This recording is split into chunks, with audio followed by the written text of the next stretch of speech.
Bonjour à tous, pour cette nouvelle vidéo, je souhaitais partager avec vous mon lieu de stage et vous présenter les belles découvertes que j'y ai faites. Donc on se retrouve donc à Guénange, en Moselle, une petite ville située à 20 km de Metz et de la frontière luxembourgeoise. L'entreprise s'appelle les Domaines de Saint-Mathieu. Elle est dirigée par Claude Chagnieu et comporte deux activités. La première activité principale, ça va être la partie caviste et une seconde activité de distribution de boissons et de brasserie. Personnellement, lors de mon stage, j'étais en charge du développement de la partie cave à vin, qui compte actuellement environ 800 références de vin et 150 références de spiritueux.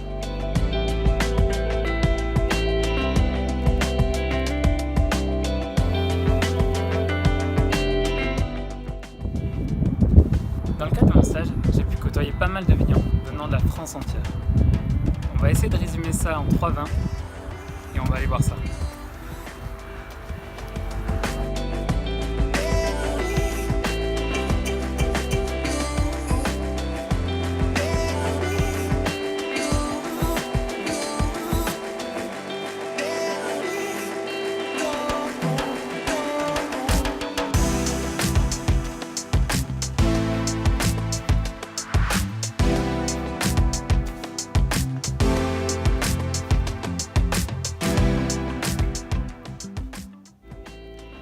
Le premier vin que je souhaitais vous présenter, donc c'est un vin de Monsieur Dupuis.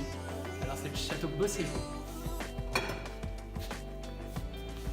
En appellation Puisseguin-Saint-Émilion 2016. Alors pourquoi ce vin? Parce qu'il reflète tout d'abord pas mal de choses. C'est un vin bio, courant d'agriculture, sur lequel je me retrouve pas mal au fur et à mesure de mes expériences. Et surtout parce qu'il est bordelais, qui reste, quoi qu'on en dise, une des régions qui est le plus demandée par le consommateur. Malgré une longue période où on a entendu parler de Bordeaux bashing, cette région a su se retrouver et a peu à peu retrouvé un petit peu l'attrait du consommateur grâce à des vignerons qui sont de plus en plus respectueux de l'environnement et en proposant des vins qui sont singuliers et qui surtout changent des vins ultra boisés, des vins assez vanillés qu'on pouvait retrouver à une certaine époque à Bordeaux. Le vin en lui-même, donc c'est un assemblage de Merlot à 70% et de Cabernet Sauvignon à 30%. Sur un millésime qui est très récent, mais qui a été pas mal encensé par les critiques. Il y a une bonne garde qui l'attend avant de le boire dans toute sa complexité et dans sa pleine forme. Même si on peut déjà y trouver des tanins assez soyeux et un gros fruit qui est déjà présent. C'est un vin qui est plaisant, qui est super sympa à boire, notamment sur des viandes blanches, et qui pourra se conserver une bonne quinzaine d'années. Comment faire une vidéo pour le Master Commerce des vins de Montpellier sans parler du Languedoc? Donc le second vin que je vais vous présenter, c'est un vin de chez Paul Mas. C'est la cuvée secrète de chez Paul Mas en 2017. Alors, pour vous parler un petit peu de cette cuvée secrète de chez Paul Mas, la principale typicité de ce vin vient de l'assemblage. On a deux cépages qui sont assez bordelais, donc avec du merlot d'un côté et du cabernet franc de l'autre. C'est assez atypique pour un vin du Pays d'Oc. La deuxième typicité est que c'est un vin sans sulfite, donc un petit peu pour sortir sur la mouvance des vins nature. On n'a pas rajouté de sulfite lors de la vinification. Donc on a un vin qui est assez moderne. On a des arômes assez cuits, de fruits noirs, avec un peu de complexité, une belle puissance, mais avec de la fraîcheur qui va venir un petit peu équilibrer l'ensemble. C'est un vin de plaisir qui est assez sympa à boire seul, qui est un petit peu plus atypique, notamment sur des tartes aux fruits. Je pense à des fruits comme les quetch par exemple, ou les reines claudes pour des fruits qui viennent de chez moi. Ça peut être assez intéressant comme accord des vins. Enfin, un vin qui me tient particulièrement à cœur, c'est avec lui que j'ai réellement découvert le monde du vin et notamment les vins de Bourgogne lors de mon passage chez ce négociant bourguignon.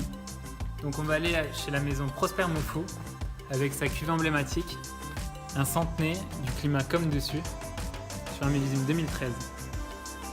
Cette dernière cuvée, donc on est sur une appellation de la Côte de Beaune en Bourgogne, donc un centenaire blanc, c'est assez atypique parce qu'on trouve 90% de la production de centenaire est en rouge, avec le 10% qui est en blanc, mais c'est un blanc qui est vraiment vraiment impressionné les premières fois où j'ai pu le déguster.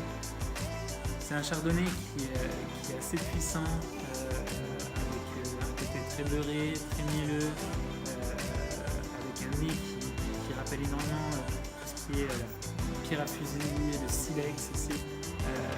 C'est un nez qui est assez atypique, mais qui moi personnellement me plaît énormément.